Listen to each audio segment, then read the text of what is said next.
our online experience and our offline experience are not separate. Digital harm is harm, point blank.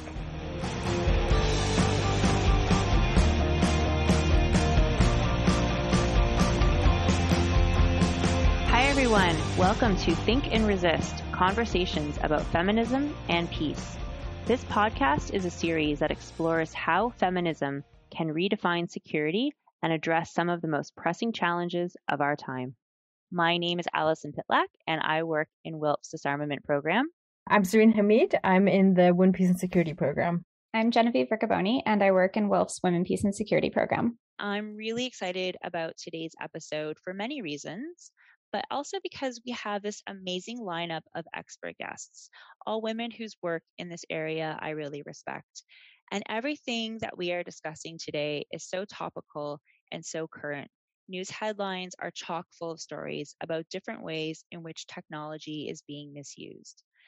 But that said, we don't necessarily always see these actions from a gendered perspective or understand that they can have gendered impacts. And within the disarmament field, certainly the issue of cybersecurity has become a more prevalent topic, but the gender dimensions of cyber operations are less well understood or well addressed.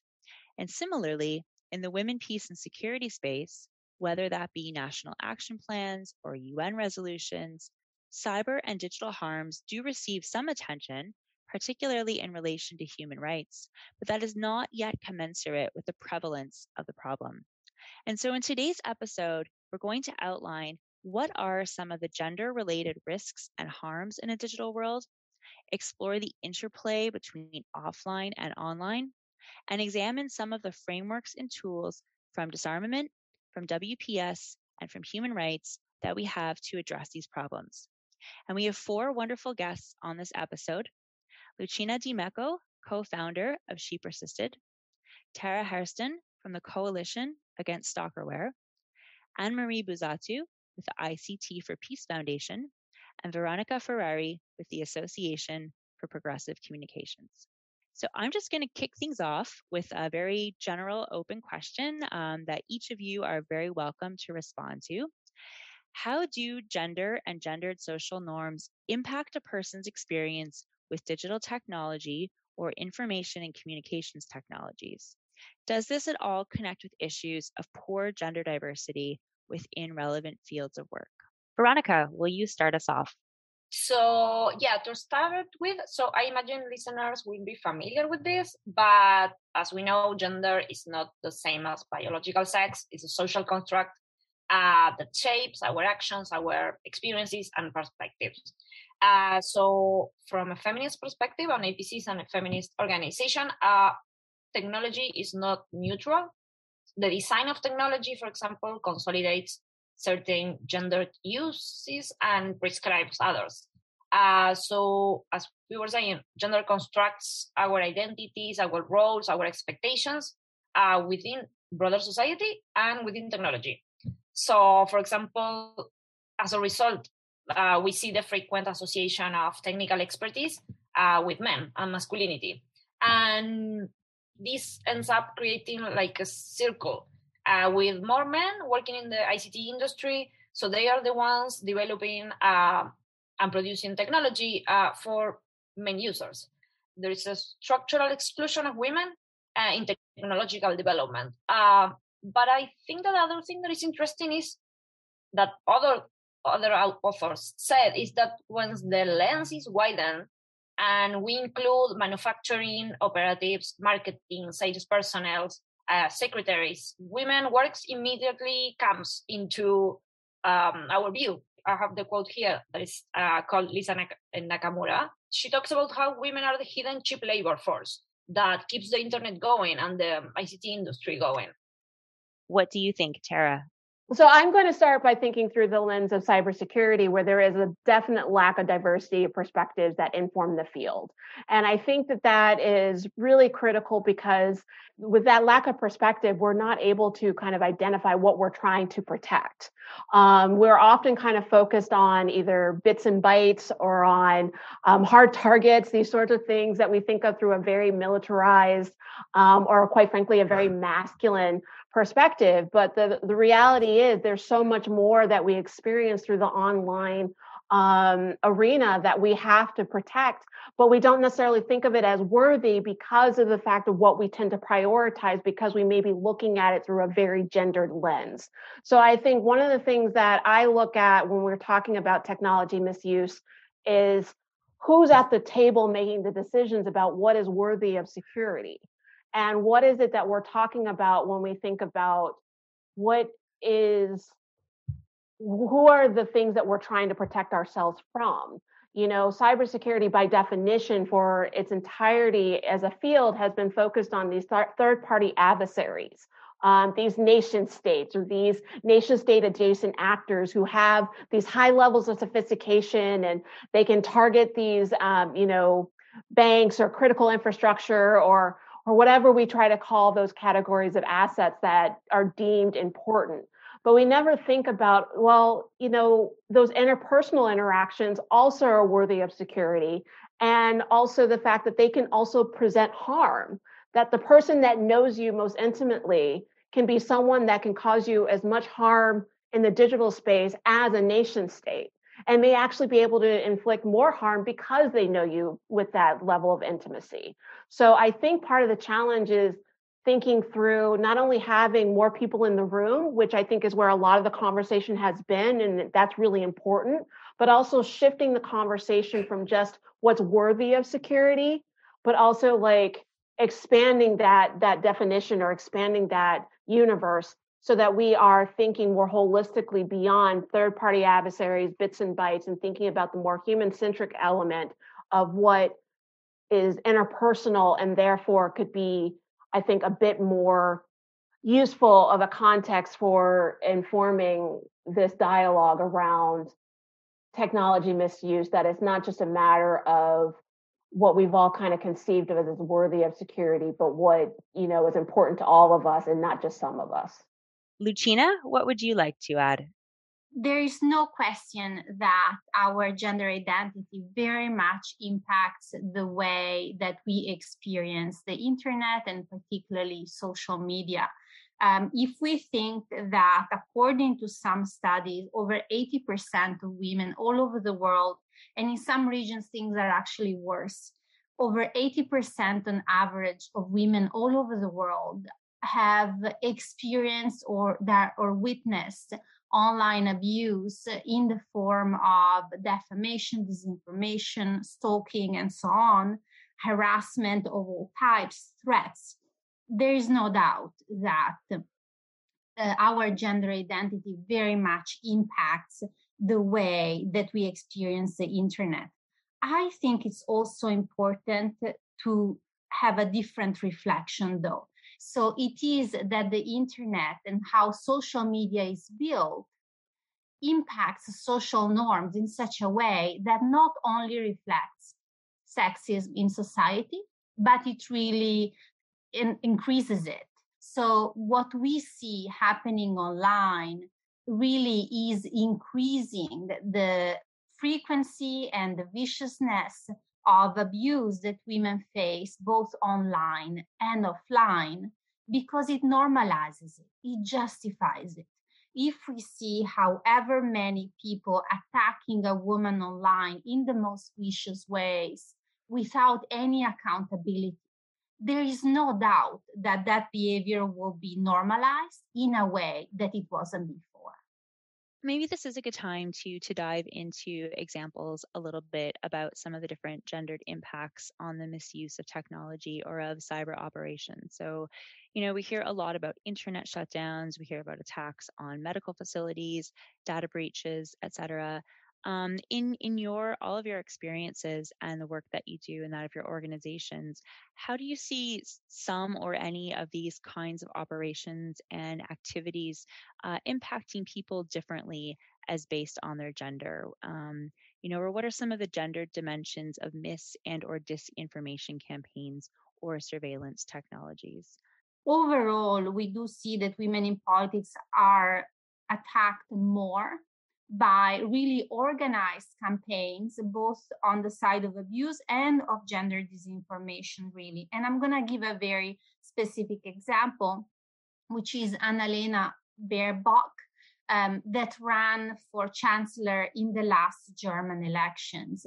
According to the Institute of Strategic Dialogue, 18 of the most shared Facebook posts about Baerbock contained false information or allusions to conspiracy theories, compared to only 3 of the most shared posts about Scholz and none of the posts regarding the other candidate. And so we see here a very clear example of how not only the campaigns against women in politics are really particularly vicious in their nature, they are also quantitatively higher. And we must ask ourselves why. And I think that, the response is really, what do those women stand for? Depending on the country, depending on the context, they often stand for liberal values. And so we can see very clearly the political motivation of the attacks against Baerbock and how the misogyny textbook is really used because it works, because it really plays into existing beliefs in society, reinforces them, and is used really strategically. It's weaponized in order to bring those women down and bring, very many important agendas down, including the agenda of women, peace, and security. Anne-Marie, over to you. I also wanted to bring in another gendered aspect, which is around non-binary gender aspect and those that identify as such.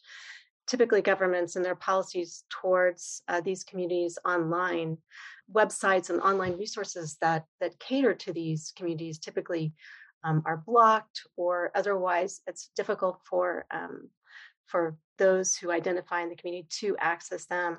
They're active practices carried out by public authorities, such as actually, blocking the internet's websites, but also what is known as internet throttling, where they will intentionally slow down the traffic on the internet, which makes it really difficult to watch movies or any type of video, which is streaming and has a kind of a feedback loop, as well as online surveillance. And so these are really things that make people, of course, self-censor, but also impact the communities. Actually, in a study that was carried out recently by Citizen Lab, interestingly enough, the most frequently blocked resources were those that were aimed to develop communities, to bring people together. Looking at it from the human aspect, at how we can use technologies to bring together and connect. And this is really important in peace and conflict. So one thing that in general APC brings to these cybersecurity conversations, and I know that WILPF too, is that first, people are the ones affected by cyber operations.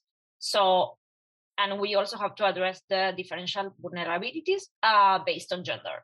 So, for example, women and girls are more often the targets of online violence, and increasingly disinformation campaigns target and affect women and gender diverse people.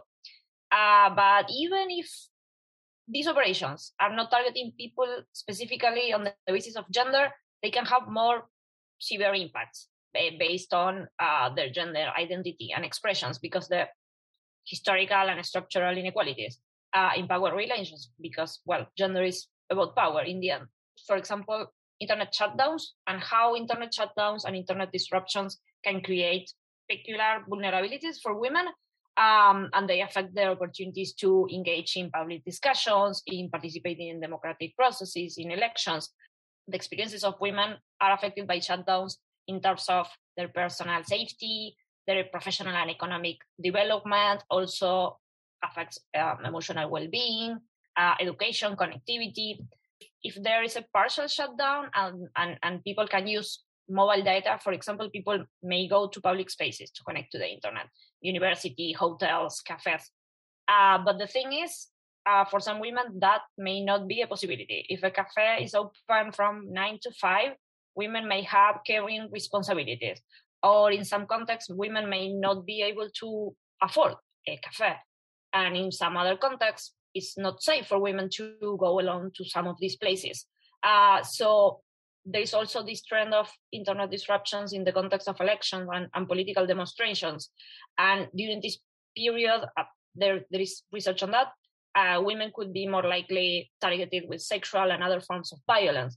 So the same with data breaches. The idea of data collection never takes place in a gender-neutral environment. And an attack to critical infrastructure or to hospitals, women rise to sexual expression. And we saw this in cases, for example, in Brazil and in Chile, with information about abortion cases being breached. And so it's a violation to the privacy rights of these women, but also to other rights.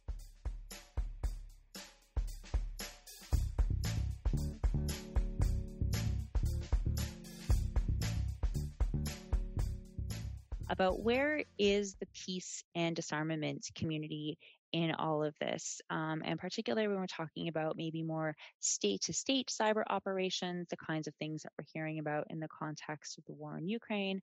How does gender factor into these types of cyber operations and attacks, and where and what is the international peace and security community doing about it? I would say, unfortunately, the feminist perspective, or what I would see as kind of the feminist peace perspective, is not very much taken up by these processes. There have been ongoing efforts in the UN since 1998, actually looking at ICTS and the relationship of peace and international security to the use of these technologies. And then there has been another group known as Open-Ended Working Group. But both of these groups have been looking at how states should behave responsibly online, and what do international obligations, law, and standards, how do they translate to the online space? And there has been some progress. There is a normative framework that is very much in the parlance of these groups that sets out 11 norms for how states should behave responsibly in cyberspace.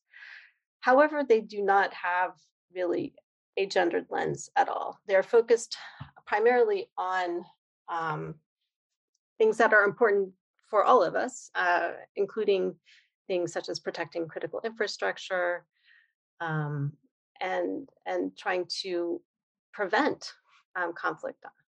And also that online interactions lead to conflict. But from more, there have been some kind of oblique references, which I think even some of our organizations have been quite instrumental in trying to get included. But I wouldn't say that it has been really the focus of these discussions. And unfortunately, I would say that cyberspace is becoming increasingly militarized. Really expanding the same kinds of structures of violence that perpetuate these inequality, conflict in the online world. So we're not seeing technology as being used to foster understanding and empathy. We're seeing it more to attack, to weaponize, to be strategic. We can flip it and use it to build empathy, understanding, to build peace, to prevent conflict.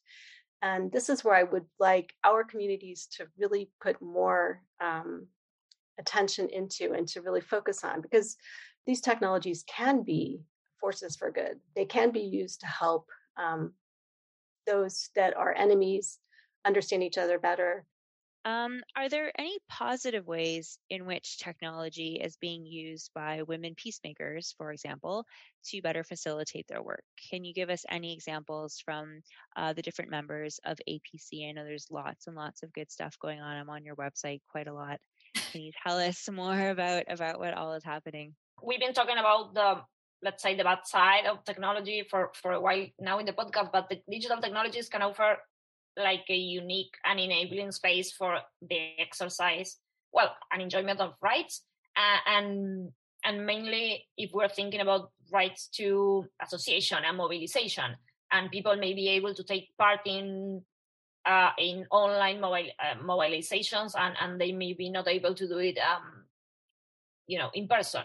So increasingly, women rights activists and advocates are using ICT to organize, to build resilience in the face of social disruptions. So I would think that probably the best example of using digital technologies for mobilizations and for pushing for a gender equality agenda is the Me Too movement that spread across the world and the global south, and the Ni Una Menos movement in Latin America. So that's a great demonstration of activists using technologies to organize both online and offline and to push for change, basically.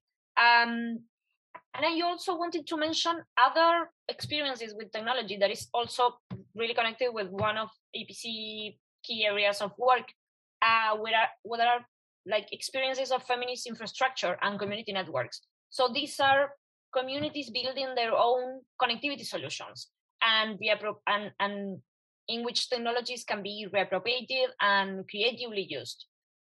So we also see a lot of these experiences that add feminists to infrastructure and to community networks. And this intersectional perspective challenges this idea of technology that is neutral that we've been talking at the beginning. The idea, for example, of a community network is if we think that there are digital divides and there are places where the traditional services or big companies don't provide the service, or even the state doesn't do it. So the communities are the ones building the infrastructure and trying to find their own, let's say, connectivity solutions. We believe that this also could be a shift in the approach of cybersecurity, if we think from one that has centers in the protection of at the individual level to one that thinks more about the community, and one that creates spaces that could be free from violence and attacks. What are the different frameworks and policy options that are available, whether to prevent online gender-based violence or to address the other gendered impacts of technological misuse? What can we work with within the WPS agenda? What does the Human Rights Council offer us? Perhaps it's had several resolutions that speak to some of these harms. Can we be doing more with these tools and frameworks? Let's say that the past decade has seen significant developments in relation to understanding and recognizing, for example, online gender-based violence within the UN system. We have the resolution of the Human Rights Council in 2018 and the report from the Special Rapporteur on Violence Against Women that released a thematic report on online-based violence. So those were like landmark or reports for our advocacy.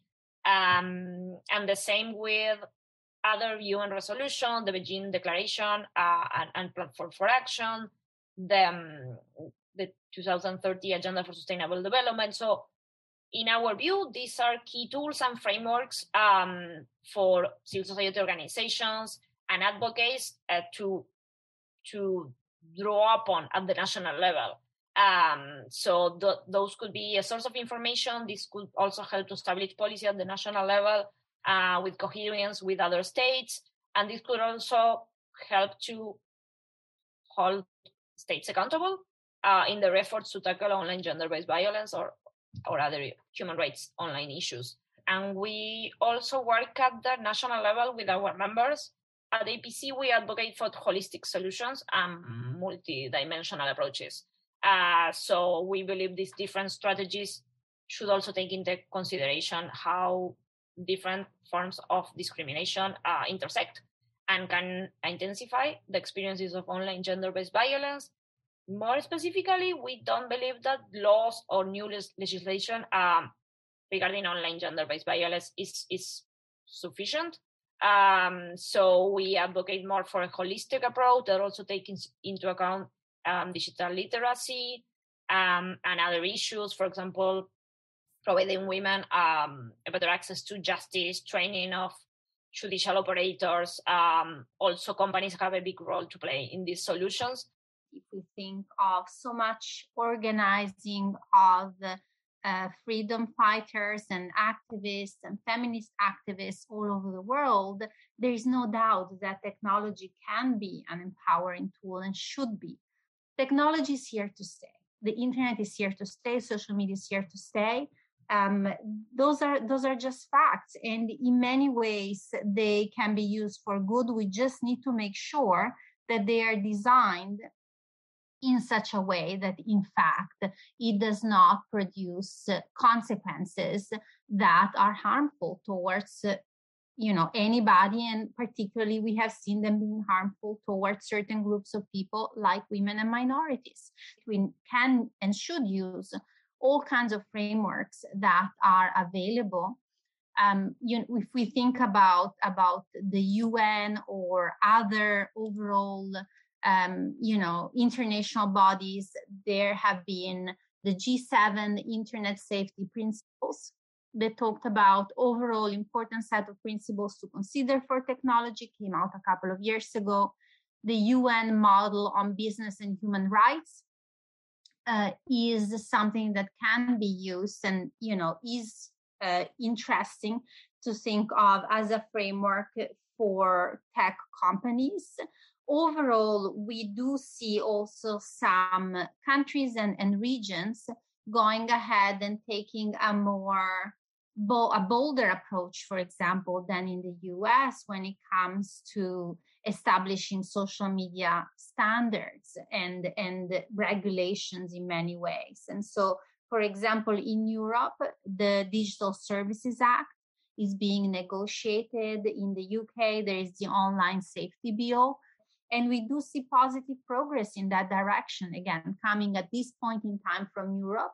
I hope that once those legislations are in place, they will set a positive example for many other countries around the world, including the US, that is frankly a little bit lagging behind.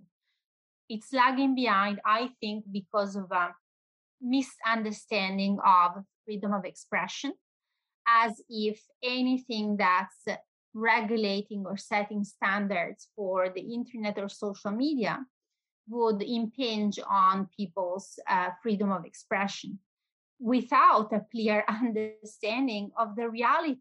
Right now, women are not free to express themselves online. They over and over talk about self-censoring because they fear the very real consequences of what could happen and what will indeed happen if they just even have a social media account and, speak their mind on a number of different issues. And I think there's a number of things that tech firms and technologists can do. And some of them are longer term. We talk about the pipeline of we need more cybersecurity professionals, we need more technologists. So sometimes it's a matter of getting this type of education around trust and safety into those tech schools, talking about the importance of trust and safety, and not just in the context of privacy by design and security by design, the typical paradigms that we're all very familiar with, but privacy by design or interpersonal security by design into education, so people understand that, again, it's not about your intentions, it's about how the technology can be abused, how you think about these things on the design side, and that you're thinking about this stuff proactively and holistically on the front end and not having to potentially address it on the back end. I think the fact that so many technology firms have trust and safety teams is great. It is not a new discipline, but it needs to be kind of expanded to think about these issues, not just as what I've heard from a number of tech companies, that these sorts of issues are edge cases, that thinking about the potential for online harassment or online harm as an edge case, they actually need to think of this as part of their stress testing, that this is how we kind of assess, like Lucina said, as part of their risk assessment process. Like, this is how we determine whether our product breaks or not, or whether it is safe or not, that we think of it through those types of terms. I'm all about kind of, quite frankly, taking paradigms and frameworks that the tech industry is somewhat familiar with and maybe repurposing it to try and capture some of the things that we're talking about today. So thinking again, how can we make sure that companies are thinking more holistically about these issues? And part of it's like, who are you consulting when you're building your products? I wonder if there's a way to kind of collectively corral, if you will, the expertise of folks from the peace building community and the women, peace and security agenda, and those working on domestic violence and those working on gender-based violence, and kind of have them as a expert panel, if you will, that tech companies can potentially consult when they are interested in learning about trauma-informed design. And again, being able to kind of run their design ideas by this expert group of people. So when we're talking about the Women, Peace, and Security agenda, it has its 4 different pillars. And one of the pillar that we're particularly interested in is the conflict prevention pillar. So I guess I'm wondering if any of you would want to speak a little bit to some of the ways in which technologies could be used or regulated in order to specifically advance conflict prevention or other prevention of violence. I think it would be really important to look at early warning systems that take into account really the disinformation that specific groups are targeted with. We know that, for example, gender disinformation is used to disqualify women who are outspoken on certain issues, and that as a result of the gender disinformation that women, and particularly women political activists and women in politics, receive, then those issues end up very often being sidelined. So, because the truth is that the people won't be acting as viciously against others unless they have been fed lies because of the creation of an alternative reality. We have, in fact, seen it even here in the United States, where there are millions and millions of people believing that the elections were stolen. They are living in an alternative reality very clearly and willing and able to act violently on it. So I think that the technology should be looked at very carefully, because when we see spikes in disinformation, in online attacks against certain groups in particular, when we see spikes on certain narratives circulating online, most certainly we can know that action is going to follow, because those spikes aren't happening by chance. Very often they are organized, and they're organized by the same group of people that then are very willing to use them for their own purposes.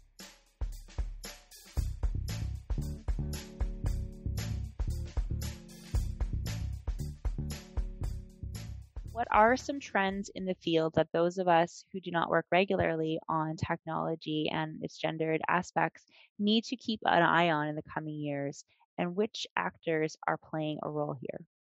In the activism and advocacy communities, I think, the expertise and information that's been shared by Lucina and Anne-Marie today is a great example of that, in the sense that there is so much that's being done to incorporate ICTs for good, to be able to demonstrate that these technologies can be used to amplify the voices of people that would be committed to the participation of women and people of different gender identities and sexual orientations in the political process, or for those that are engaged in the peace building communities. I think I am seeing that in a number of different spaces. So I think that in of itself, I think is incredible, and we should definitely continue to amplify and promote that. I think also that there's a number of startups that are really trying to focus on this kind of technology for good. I think that they're trying to take on some of these intractable issues related to gender-based violence, and trying to look at how do we provide a safer experience online for everyone. And so I just really want to encourage those folks to think broader than what's come before. I think academia is doing a lot of really great work, but I think it gets to what we've already discussed, is getting all these people together. It's trying to make sure that there's an opportunity and mechanisms and facilitations of these dialogues that we can all learn from each other. And if we're not able to share our work, and if we're not able to collaborate, and I know a lot of it's being exacerbated by the continuance of the pandemic, but a lot of it's that we're obviously also busy, and we're very much kind of looking at this through our own individual lenses. But this is really the opportunity, I think, to try and shift that paradigm from kind of continuing the work within our own ecosystems, and really thinking about this as we're trying to create an ecosystem where technology gets beyond these gendered impacts and starts to provide these safer experiences and really tries to promote, the prevention of conflict, more peace and security, a human rights agenda, a more human-centric approach to the use of technology, not only by nation states, but by individuals, and hopefully safer outcomes for everyone. I think on the civil society side, I'm equally excited by how much awareness I see growing around issues like gender disinformation. I'm excited to see also the number of really brave women whistleblowers that have come out, from Sophie Zhang to Frances Hogan, that have been able to show really not only the impact that social media has, but in many ways also the culpability of social media platforms, the fact that they do know the harms that they are causing and they're still deciding not to do enough. I really would like to have a call to action to those involved in peace building and human rights spaces, humanitarian spaces, to get together with the other communities. And then in terms of technological trends, I'm really interested to see how some of the things that seem to be moving now are going to pan out in the next few years. The digital divide. We are seeing some more people come online in areas that haven't had internet access or high-speed internet access. And hopefully, of course, we'll see how things pan up with current world events, but hopefully we will be able to continue getting more and more people in the world and connected to the online community. And with that, we have artificial intelligence, which is certainly, I think, in the next few years going to become increasingly important. Things like augmented reality and virtual reality. And again, we need to connect these communities to help shape these technologies, which may have real far-reaching impacts on our lives. I am cautiously optimistic. I'm optimistic. I'm basically optimistic. But I do think that helping to develop the technologies that we want and that will contribute to the kind of world that is more peaceful and that reflects a feminist peace approach will require us all being actively involved in it. I feel very ready for WILPF to respond to this call to action. I don't know what Zareen and Genevieve think about that, but it's wonderful to be coming away from a conversation where we've talked about a lot of very difficult, challenging, troubling things to having a sense of optimism, even if it's cautious optimism, and also a lot of very practical ideas and suggestions for going forward. And I love that this is all being very much bounded by this theme of more collaboration and more working together, which I think is the holistic approach that we as an organization really embody and try to work within. And it's just been like really great to hear that coming back from all of you as well. So any final thoughts, things we missed? Our online experience and our offline experience are not separate. That the harm that an individual can experience online is very real in their offline lives. And that is, I think, one of the challenges that, policymakers and these people that make the decisions often don't recognize. And that's where the challenge sometimes comes in. Because again, as we stated at the outset of this discussion, people can kind of either ignore it or they normalize it or they internalize it and just say, well, if it happens online, it's not as bad because it's not happening to me in real life. And we really need to change that paradigm. Digital harm is harm, point blank.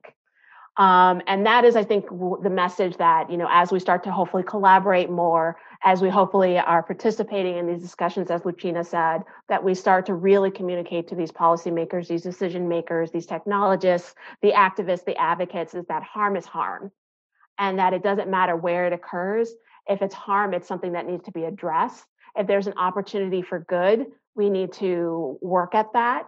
And if it's good online, it hopefully reverberates into our offline lives and vice versa. We can no longer separate our digital and our offline lives because they both have impact on us as individuals. And for those that are being harassed or doxxed or stalked or, having non-consensual images released or having non-consensual images made up of them, those things reverberate into their personal lives that are happening offline as well. And I think that's what we need to really keep in mind as we take this work going forward. I did want to say, you've mentioned a lot of different projects and campaigns and research. Where would be the website where our listeners could go to find these things, or what would be a good Twitter handle? Coalition Against Stalkerware social media handle is @StopStalkerware. The website is stopstalkerware.org. You can see more of our work on the new website. It's at www.she-persisted.org. Go there. There are social media handles there too, or you can follow me directly at Lucina DiMeco, my first and last name, online. AM Buzatu, AMBUZATU. I'm relatively active on Twitter, but also my organization, ICT for Peace. We have a website. It's www.ictforpeace.org, and also at ICT for Peace on Twitter. I think it's APC News, our official Twitter handle, and the website is apc.org.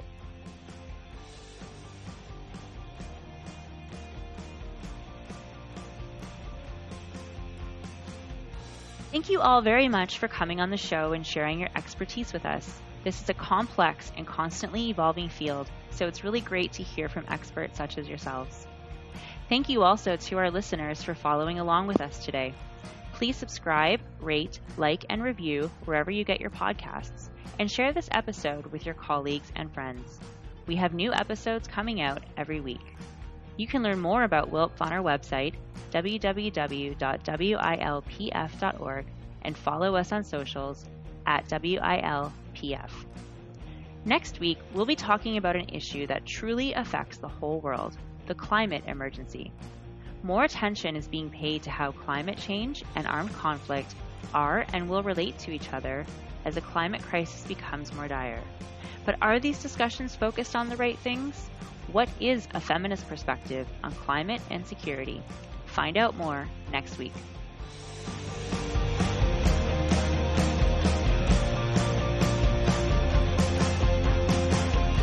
This podcast is a collaboration of WILPF's Disarmament Program and Women, Peace and Security Program. It is hosted by Allison Pitlack, Genevieve Riccoboni, and Zareen Hamid. It is recorded, edited, and produced by Palante Consulting. The song you hear at the beginning of each episode is Youth Group by Picnic Lightning, and all of their music is created by Cameron Navarro. Thank you to all of our guests and to all of you listeners. We'll see you next time.